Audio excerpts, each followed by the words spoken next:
everybody. Thanks for joining me. Today I would like to talk about higher guidance. And by that I mean the divine realm, the realm of spirit, the realm of love, the realm of where some people think of God or any higher source out there that wants to help us in our lives. Angels, spirit guides, deceased loved ones that are there waiting to connect with us. They want to reach out to us so badly. It's just that we need to open ourselves up to them. So why is this so important? Well, in today's world, we're often taught almost the opposite, that intuition or higher guidance is weird or scary.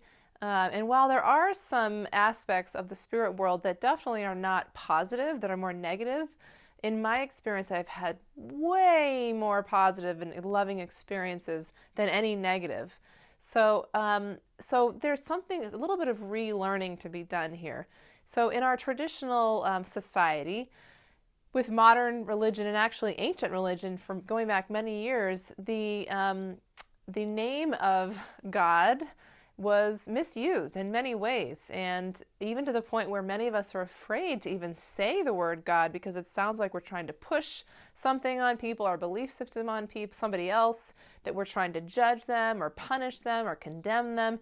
And that is so sad to me, because it is not what God is about. And I'm not going to keep using the word God here because I know that for some people that is a trigger word, which is also part of what's so sad about this.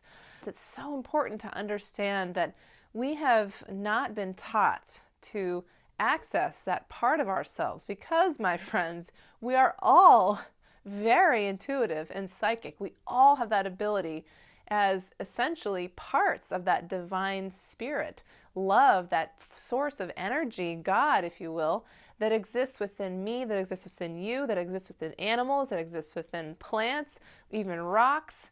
The earth, we're all connected in this web of energy. If we could see it, it would literally look like a web. But we don't see it, so we don't necessarily know. But we have that essence within us, our souls. We all have souls.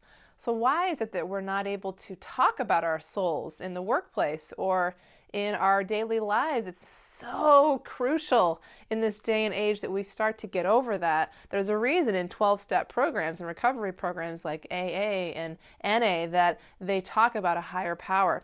Some of you might be thinking, well, I talk to the universe. And that is fine. That's how I started out doing this too. I actually grew up in a traditional church, but had some negative experiences. So I moved away from it and actually became almost atheist at a point. And I would talk to the universe, but it wasn't until I had some really scary experiences in my life, some hard experiences personally, a health scare, another very personal situation, that I didn't know what else to do, and I didn't ask for guidance, but it came to me in my times of fear, in my times of doubt, in my deep sadness. And that is when I realized that there's something more than just the universe, that there are actual entities, beings of light and love that want to help us in every moment of our lives. And so some of you may be thinking, well, why is it though that I don't feel that, that I have all these hard things happen and I don't feel any comfort or love? And maybe you have at some points in your life. But so here's the thing, it is a little bit tricky. There are many divine laws out there from what I have come to understand and feel and believe and have learned, that we have free will in our lives as humans, and that we come into each life with lessons that we set out to learn, like patience or unconditional love or accepting your lack of control. Those, by the way, are 3 of my lessons. There might be other lessons that you have and you don't know at the time why this hard thing is happening, why this pain or this suffering, and it may very well be, or it is most of the time, because you actually chose that experience for yourself before coming into this life. I happen to believe we have many lives. And before incarnating, you say, well, I'm going to work on learning this. And oftentimes another person in your life is part of your soul group, where you incarnate many times, who you incarnate many times with, and you have this contract together which is why sometimes people leave this life to help teach another, even though they go through this sad period of grief. Often there is a great learning and soul development that comes out of that. It is through periods of often pain that we grow. So during these periods of pain, often you may have experienced some kind of guidance coming into you, angel, or just a message, or just light, beams of light. That's happened to me. I actually saw a being in sand on a tent, and the person I was with saw the same thing. So they come in many forms, in many strange different ways. So when you're going through this hard time, though, you may think, well, why don't they just come in and help me right away? Why does it have to get so hard? Well, it's kind of like if you're a child and you're learning how to make a puzzle or put a puzzle together, and the parent doesn't always just come in and say, oh, let me do that for you. I'll do it, the whole thing for you, and the child just watches. Because what would the child learn? How would the child learn? It's like that. If the child gets really frustrated, he or she might say, okay, can you please help me with this, mom or dad? And so then the parent might intervene, and that's kind of how it works. So here's the lesson for us, that we can actually ask. We just don't think of that.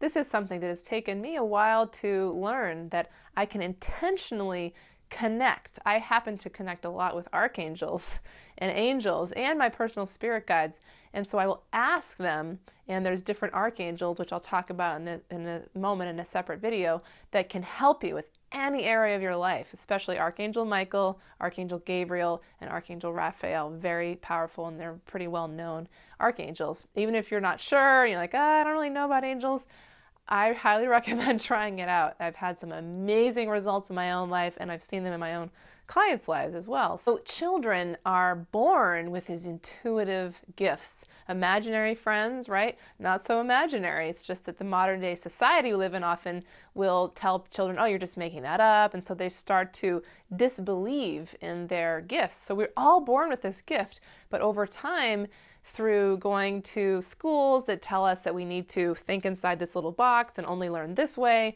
not think creatively, in workplaces that often also encourage people to just do it one little way, not in this, innovative way that expands your abilities.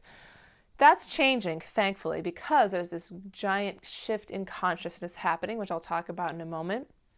You have not been taught to tap into your intuition or into your feelings. So here's what's happening with our paradigm shift, and there's a whole nother video on this. We are entering an age of unity, of connecting with each other, almost a spiritual age, where we're learning how to access that parts of ourselves, almost like we're being reactivated. Our DNA is being reactivated. So some will say that there are powers that be out there who intentionally have kind of programmed us to not be able to access that divine part of ourselves, because if we knew how powerful we were, we could basically do anything. And I say that laughing a little bit, because a lot of us haven't learned how to do some of these things. But if you think of the fact that if we are part of the creator of the source energy, which creates amazing things, miracles like babies that grow, and if we have an aspect of that creator in ourselves, which we do, then why is it that we can't do something like, not totally the same, but similar? Another video, I'm going to talk about the types of higher guidance and how you can also learn to enhance your intuition and develop your ability, your psychic ability, essentially, to talk to them and to receive messages from them. It has personally changed my life, and it guides me every day.